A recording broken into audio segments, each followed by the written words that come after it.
जमाना था जहाँ के नियम कायदे कानून कुछ अलग होते थे। इस जेल के कैदी डेली अपने घर से बस्ता टांग के यहाँ पे आते हैं दिहाड़ी करने। कई माँ बाप उनके बच्चों को खुद इस जेल में फेंक के जाते हैं ताकि उनका बच्चा जिंदगी में एक सक्सेसफुल दिहाड़ बन सके। दरिंदे रोक दे बच्चा। मैं अपनी दिहाड़ी करने वैन से जाता था। हमारी वैन वाले ड्राइवर का नाम था भैया जी और उसकी वैन का नाम था मैजिक, जिसका हर दूसरे दिन टायर पंचर हो जाता था। बच्चे लोग स्कूल जाके पढ़ना सीखे ना सीखे टायर पंचर बनाना जरूर सीख जाते थे। लेकिन भैया जी से मेरा अलग अटैचमेंट था। उनसे मेरे को दिल से नफरत थी। ये आदमी सुबह 5 बजे आके मेरे घर के सामने हॉर्न बजाता था। अरे भैयू, ओए भैयू, जल्दी से तैयार हो जा बेटा, 5 मिनट में निकलना है फटाफट। 9 बजे का स्कूल है यार हमारा। लेकिन ये आदमी सुबह सबसे पहले आके मेरे को लेता था। उसके बाद हम 3-4 घंटे पूरे शहर भ्रमण पे निकलते थे। शहर के पूरे आखिरी कोने से बच्चे ले लेके आता था ये आदमी। जहाँ पे वैन जा भी नहीं सकती उधर कूदा कूदा के ले जाता था ये, और फिर टायर पंचर हो जाते थे। शाम पड़े वापस से हमको घर घर छोड़ के आता था ये। जिंदगी बर्बाद कर दी थी भैया जी ने मेरी। सबसे पहले लेते थे और सबसे आखिर में छोड़ते थे। लेकिन मैं फिर भी उसी वैन में जाता था क्योंकि चमेली भी हमारी वैन में ही आती थी। और बात यह है कि वो मेरे पास ही बैठती थी, मतलब मजबूरन। उसके पास और कोई ऑप्शन ही नहीं बचता था और मैं बचाता भी नहीं था। मैं घर पे जाते से जो 2-3 घंटे मेरे को सोने के लिए मिलते थे उसमें सोता नहीं था और मैं प्लानिंग करता था कि कैसे चमेली सिर्फ मेरे पास बैठे। चमेली सबसे आखिर में आती थी और मैं सबसे पहले सुनसान वैन में चढ़ के बस्ता अपने पास में रख के और फसर के सो जाता था। बाकी सारे बच्चे अपना बस्ता गोदी में रखते थे क्योंकि तुम्हारे बाप की वैन नहीं है, मतलब मेरे भी नहीं थी। पर मेरे ऊपर भैया जी को तरस आ जाता था कि बेचारा 5 बजे से आया है, तो वो सोने देते थे। अरे कैसे चला रहा है ये गाड़ी? रुक जा, गाड़ी चलाना नहीं आती क्या? देखो, आदमी इतना तभी चिढ़ता है जब उसकी जिंदगी में कोई लड़की ना हो। नहीं है ना? नहीं, मैं समझ सकता हूँ लड़की ना होने का दुख दर्द। मैं भी किसी जमाने में लड़कियों की तलाश में गली मोहल्ले भटकता था। फिर एक दिन मेरे पास से वो निकली। जैसे ही मैंने हैपन खोल के देखा उसकी आईडी मेरे फोन पे चमक रही थी। हैपन ये एक रियल लाइफ डेटिंग ऐप है। यहाँ पे तुमको वो लोग मिलेंगे जो तुम्हारे आस पड़ोस से निकले हो कभी ना कभी। 100 किलोमीटर दूर रहने वाले लोगों से बात करके फायदा ही क्या जब तुम मिल ही ना पाओ। और अगर तुम्हारी घिनौनी शक्ल देख के यहाँ पे तुमसे कोई प्यार मोहब्बत नहीं भी करता है तो तुम फ्रेंडशिप तो कर ही सकते हो फिर भी। So go and check it out happen, link is in the description. लेकिन मैं सोता नहीं था, मैं आंख बंद करके चमेली के घर का इंतजार करता था। तो क्योंकि चमेली आखिरी में आती थी तो वैन पूरी पैक पुक हो रखी होती थी, बच्चे बाहर उबल रहे होते थे और मैं अपना बस्ता पास में रख के एक्टिंग देखो एक्टिंग। और जैसे ही वो आती थी, हड़बड़ाना नहीं, ऐसे टाइम पे हड़बड़ाते नहीं है कि फटाफट बैग उठाया और आओ इधर बैठो जल्दी। मत करना ये हरकत, भाग जाएगी वो। ठरक नहीं झलकना चाहिए जरा सिक भी, एकदम सटल रखना है। क्या हुआ? और कहीं जगह नहीं है क्या? तेरे मुंह में मूत दूंगा मैं। अच्छा ठीक है, इधर ही बैठ जाओ। देख रहे हो एक्टिंग देखो तुम लौंडे की। ना जाने कौन सी नशीली खट्टी मीठी खुशबू लगा के आती थी चमेली। आज तक उसकी खुशबू है मेरी नाक में। मैं वो खुशबू का पूरा मजा ले ही रहा होता हूँ, इतने में एकदम भभका बास आती जनेका से। जैसे ही मैं बाहर झांकता हूँ, मरा हुआ कुत्ता पड़ा है वहाँ पे। एक काली कार सूख करके निकली और मेरे बच्चे को मार दिया। कैसे करके निकली? शुक। ऐसे नहीं निकली थी, मैं यहीं पे खड़ा था, वो कार आई थी और जैसे ही वो बच्चा नीचे आया तब वो खड़ा, वो बच्चा चिल्लाया और फिर कार करके भाग गई। उधर कुछ बच्चे ऑटो रिक्शा से भी आते थे स्कूल। ऐसा लगता था कि पूरे स्कूल के बच्चे इस एक ऑटो रिक्शा में ठूस ठूस के ले जाता है वो। ये ऑटो वाले और भैया जी दोस्त थे और अब ये बीच सड़क पे रेसिंग लगवा रहे हैं। इनकी गाड़ियां उबला रही है बच्चों से, फिर भी नहीं मान रहे ये लोग। नहीं जीतूंगा। स्कूल जाके वो पीछे मुलट के देख रहा है तो एक बच्चा नहीं बचा उसके ऑटो रिक्शा में। हमारे भैया जी बेचारे पीछे से उनके गिरे हुए बच्चों को उठा उठा के ला रहे थे। ये सब हरकतें करके हम लोग जैसे तैसे कैद खाना पहुंच जाते हैं।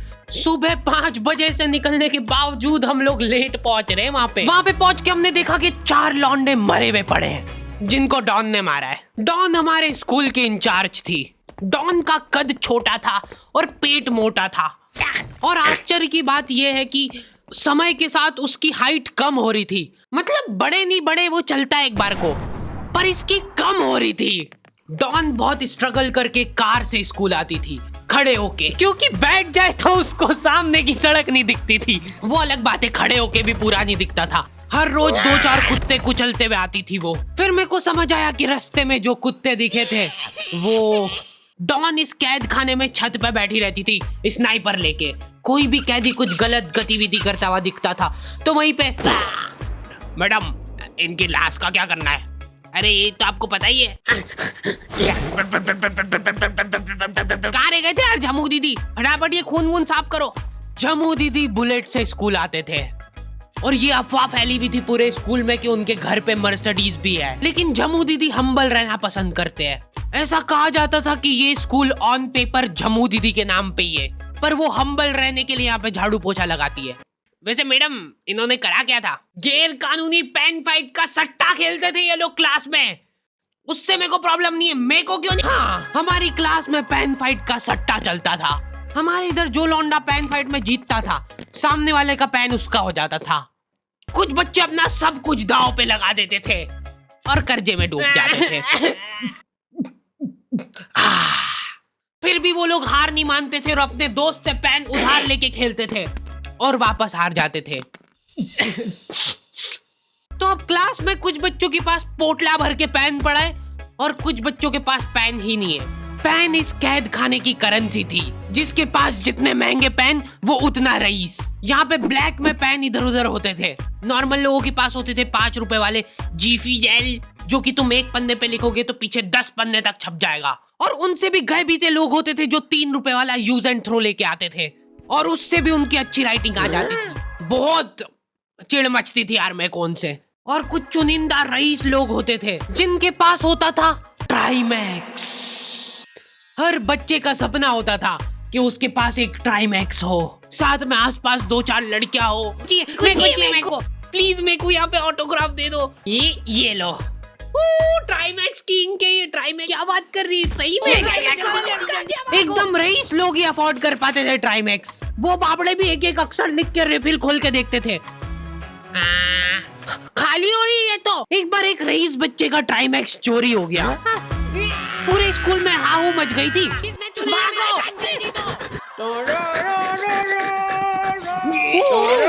देखो, उस दिन हमको पता चला कि वो आदमी दौड़ भी सकता है। हमारे स्कूल में कुछ भी कांड हो रहा है, ये आदमी सबसे पहले दौड़ के आएगा। पूरा बैग खोल चोर, और बच्चों के बैग चेक करेगा। स्कूल वालों को भी इसकी सैलरी देते वक्त सबसे ज्यादा आखरती है। सैलरी किस चीज की? इस आदमी की शक्ल देख के ऐसा लगता था कि ये स्पोर्ट्स की आड़ में वैन वालों के साथ मिलके बच्चों की स्मगलिंग करता है। इस महान आदमी का नाम था भूषण।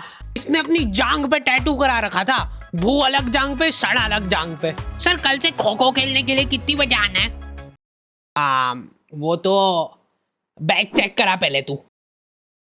इन्होंने पूरे कैद खाने के कैदियों को लाइन से खड़ा कर दिया है। पेन हमारी क्लास के बच्चे का गुमा है और पूरे स्कूल में ढूंढ रहे हैं लोग। आखिरी में पता चलता है कि वो बच्चा घर पे भूल के आ गया था उसका पेन। सॉरी बेटा, एक फेट में मुंह देगा।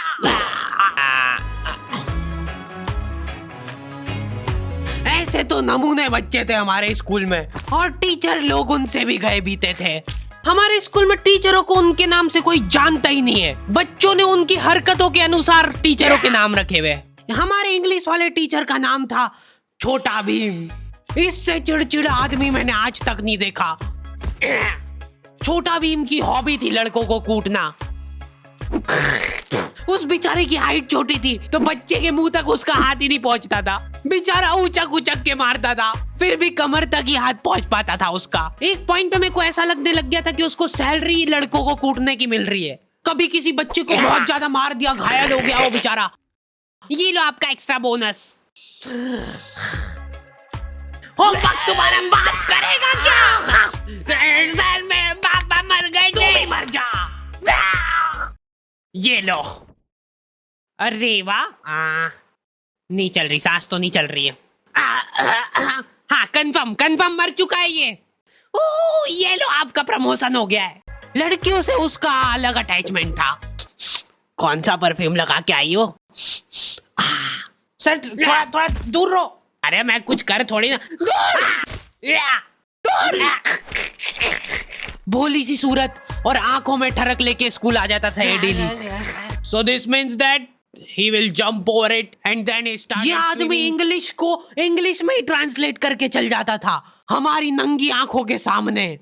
इधर वॉशरूम में मौत का नंगा नाच मचा रखा था लॉन्डो ने। 4 लॉन्डे दिन दिन भर वॉशरूम में जाके खड़े हैं, कुछ भी नहीं कर रहे वो लोग वहां जाके। उनको बस मन की शांति मिलती है वहां जाके। अगले दिन उन चारों ने प्लानिंग करी कुछ तो प्रोडक्टिव करते यार वहां जाके। अगले दिन वो सब पानी की बोतल लेके गए। अब वो पानी पी पी के हाथों हाथ मूत रहे हैं। और ये टीचर लोगों को प्रॉब्लम क्या है, बच्चे अगर वॉशरूम जा रहे हैं तो एक गया है तो अभी दूसरा नहीं जा सकता है। क्यों? तुम्हारे घर की लेटरिन थोड़ी ना है वो कि एक टाइम पे एक जना यूज कर सकता है। मान लो वो 2 जने अगर वॉशरूम में मिल गए तो वो क्या कर लेंगे ज्यादा से ज्यादा? भाई यहाँ का बल्ब निकाल लेते हैं ना। हाँ निकाल लो, फीस भरी है अपन ने। लॉन्डो को ऐसा लग रहा है कि इन्होंने फीस भर के पूरा स्कूल खरीद लिया है। 10 लॉन्डे कॉरिडोर में छाती चौड़ी करके चल रहे हैं प्रिंसिपल के सामने। प्रिंसिपल को इग्नोर कर रहे हैं ये लोग। इनको ऐसा लग रहा है कि इन्होंने फीस भर दी है तो प्रिंसिपल इनके पैर पड़ेगी। उनमें से आधों ने फीस भरी भी नहीं है। हमारा स्कूल बिल्कुल सेफ नहीं था। हमारे वॉशरूम में चोरियां हो जाती थी यार। बल्ब चोरी करने के बाद सब लोग अंधेरे में मूत रहे एक दूसरे के जूते पे। उधर उधर कर। उसके बाद पूरे वॉशरूम में कुछ दिख नहीं रहा है चोरी करने का। तो ये लोग हाँ नल उखाड़ के ले गए। नल कौन ले जाता है? कभी वो मछली वाले साबुन चोरी हो जाते थे, कभी ये फिनाइल की सफेद गोली को माउथ फ्रेशनर समझ के खा जाते थे। भाई भाई इसको चबा मत, इसको चूस, ज्यादा देर तक चलेगी ऐसे। ठंडक हो रही भाई, ठंडक।